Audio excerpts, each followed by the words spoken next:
Okay, had some noise coming from outside, and I had to stop a little bit early. Most of these videos are 30 minutes. And that was probably about 20. I've got a long way to go. Let's see where I left off.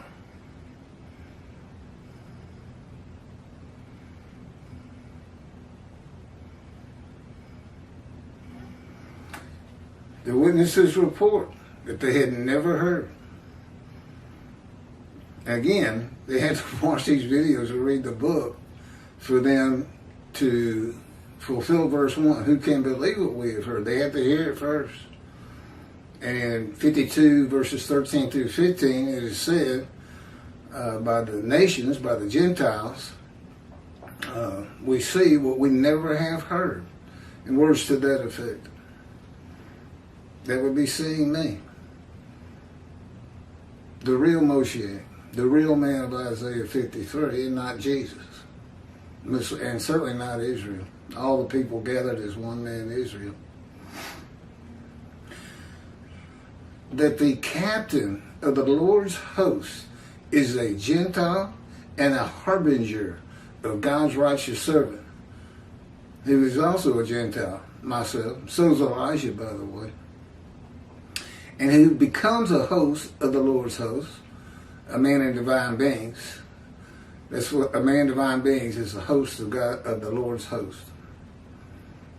When God's Spirit alights upon him in Isaiah chapter 11, verse 1, the witnesses had never heard that the divine beings are the Holy Spirit, who is the angel of God's presence of Isaiah 63, an angel whose angelic body is not the form of a human with wings, but the very Spirit of God and God. The very angel who went before the Israelites in the Exodus, and God was in him.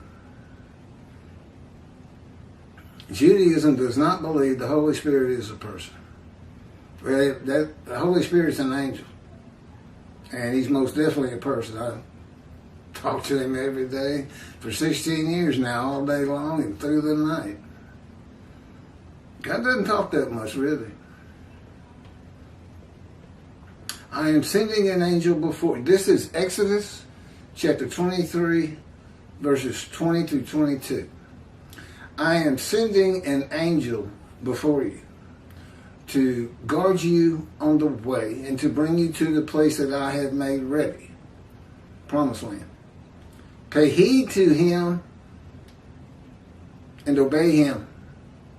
Do not defy him, for he will not pardon your offenses, since my name, Hashem, is in him.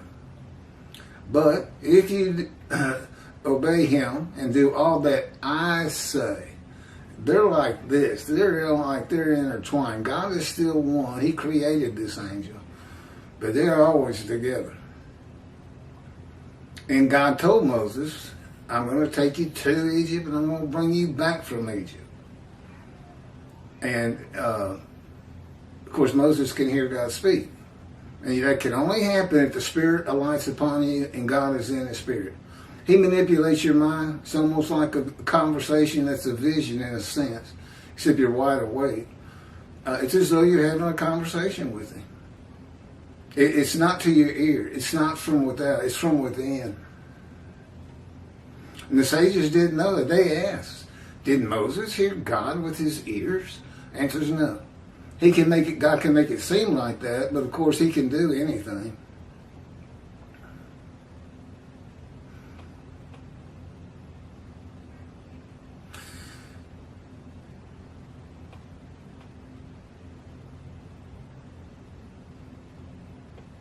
Do you want me to cover that? No. The witnesses had never heard that God created his Spirit. God's not spirit. Some people think that. And his Spirit is the body of the angel of his presence and the angel of the Lord. How the angel of the Lord is in the burning bush and God speaks to Moses. How a man, they would have been within Moses. That's how come he could hear God speak. And you could say the burning bush that did not burn up, and the angel of the Lord being in it, been like more like a vision. But if you can hear God's voice, he has, and his angel has lit upon an energy. And this is knowledge nobody has. And I can back it up with the book of Ezekiel. And by that verse right there, God says, I am in the angel. And you can find the angel and the Holy Spirit only in Isaiah 63, which is the same chapter that says God's coming from Adam. And of the Jewish people, none are with him.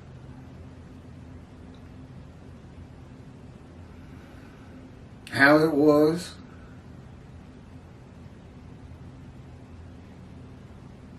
is, okay, the angel of the Lord is in the burning bush and God speaks to him. Just explained it. Speaks to Moses. How a man and divine beings wrestled with Jacob. And God spoke to Jacob, renaming him Israel. How the ground was holy, where Joshua fell to the ground before a Gentile with drawn sword, and asked, what does my Lord command his servant? The captain of the Lord's host, that's who it was, the captain of the Lord's host, answered Joshua, remove your sandals from your feet, for the place where you stand is holy. And Joshua did so. That's Joshua chapter 5, verses 14 and 15 through 15. Those are the very words God spoke to Moses at the burning bush. Same words. God speaking to Joshua through the captain. The captain of the Lord's host. Oh, the very words of God spoken to Moses at the burning bush. The Lord is with the captain, and where the Lord is, so is the angel of his presence, the Holy Spirit. So he's a man, divine being, and he's a host. He's the captain.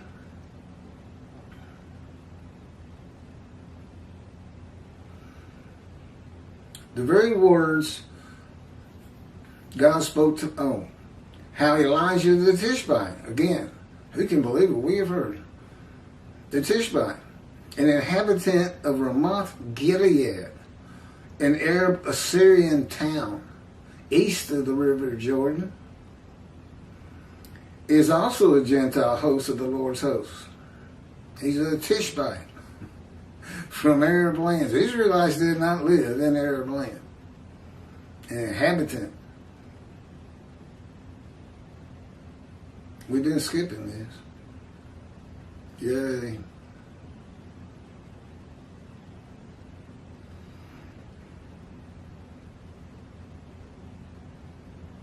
Where the person of the Spirit is, so is the person and his presence of the Holy God, whose person, it's right there. The angel of his presence and God are always together. That would be two persons of spirit. So when they alight upon you, not of spirit, we're going to change this, aren't we? God's trying to have me read this as though we've changed it. We're going to change it. Okay, I'm going to move forward a little bit. God is not spirit, and that's what it's saying right here. How Ezekiel is a host of the Lord's host, a man in divine beings. Ezekiel chapter 2, verses 1 through 2 and 2. And God said to me, O mortal, stand up on your feet that I may speak to you. As he spoke to me, Ezekiel says, a spirit entered into me and set me upon my feet. And I heard what was being spoken to me. Then he could hear God. That's the Spirit alighting upon and entering you. And God is in his Spirit.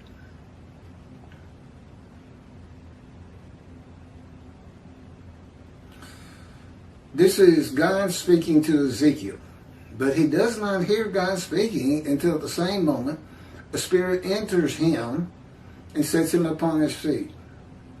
The Spirit of God entering a man and God speaking means the angel of God's presence, who is Spirit, alighted upon him and that God is in him. Just as the Spirit of God alights upon and enters the anointed one of Isaiah chapter 11, verse 1. Moshiach, and that would be me. It's the day of the Lord. I mean, Jeremiah clearly tells you that this is the day of the Lord. And there's video on that, and I'm sure we'll probably get to it in this. And he's got to have a representation. He's got to have a prophet like Moses to present the evidence, the proof. He gave Moses 3 proofs. He's given me 3 proofs, which I went over in part 1, I think. But this is one of the proofs. This is God's writing, dictated to me. Scripture. It's not canonized, at least not yet. Who knows by the end of my life what will happen.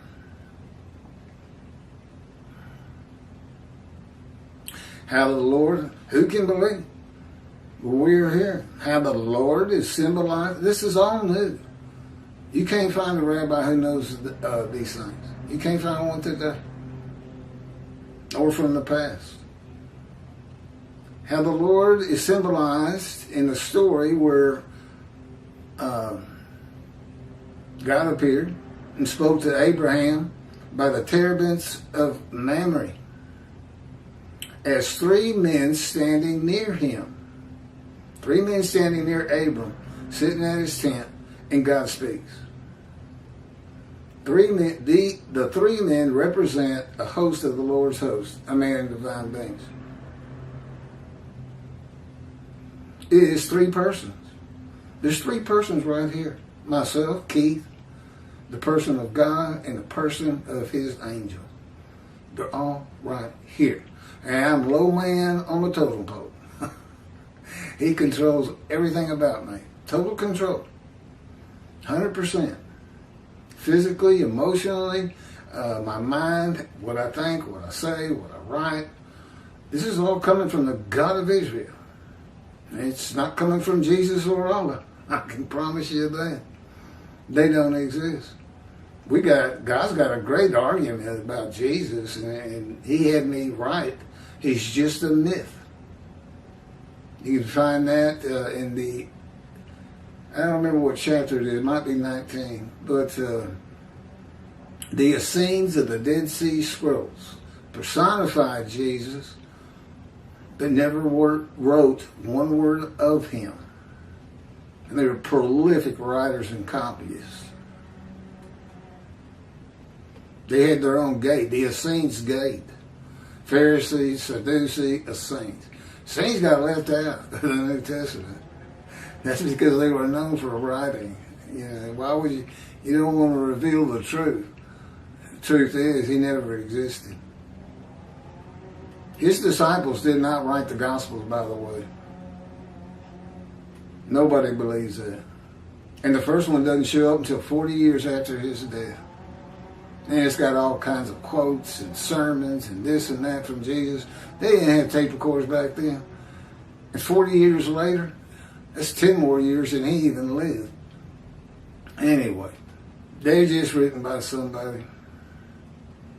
I got a video on that too.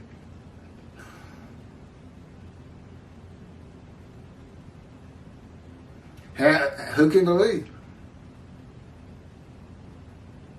Oh, okay, I just covered that. The Lord and the angel of his presence with a man. 3 persons. 2 of the men are described as angels in the next chapter of Genesis. They are only men in this chapter for the purpose of symbolizing hosts of the Lord's hosts. How all of the prophets who wrote God's words were hosts of the Lord's hosts. Who could believe it? The Hebrew Bible is full of men and divine beings. But we only have one story. The story where Jacob wrestled with the man and divine beings.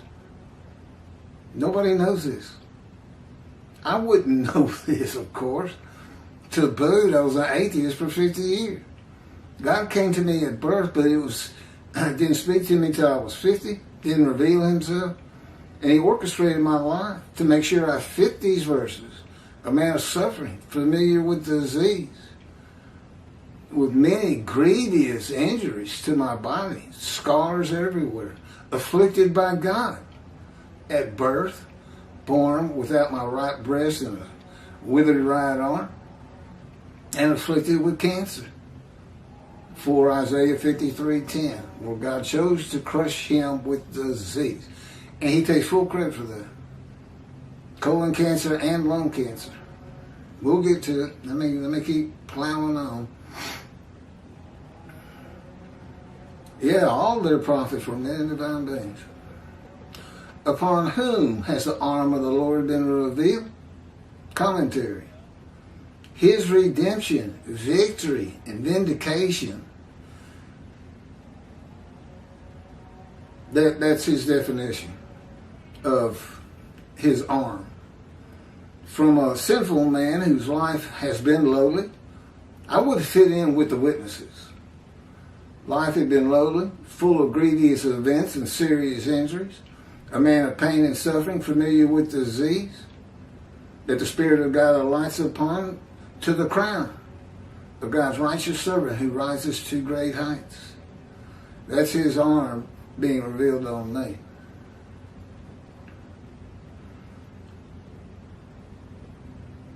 This is Isaiah chapter 11, verse 10. The stock of Jesse that has remained standing shall become a standard to peoples, nations. The Gentiles shall seek his counsel, and his abode shall be honored. Looking forward to all that. The abode of the righteous servant is humble when the Lord cuts him off from the world of material things and society in Isaiah 53:8. It says, cut off from the land of the living. And he did it to Ezekiel. Ezekiel, go to your house. I bind you with the cords of my power, and you shall not go out amongst the people. Yeah. I had to quit my job. I had to terminate my law licenses. I asked him, I said, what am I going to do for money? And he kind of laughed, and he said, you're not going to have money. And it was true. I'm getting some Social Security since I turned 63, but I'm 66 right now. I feel like I'm about 96.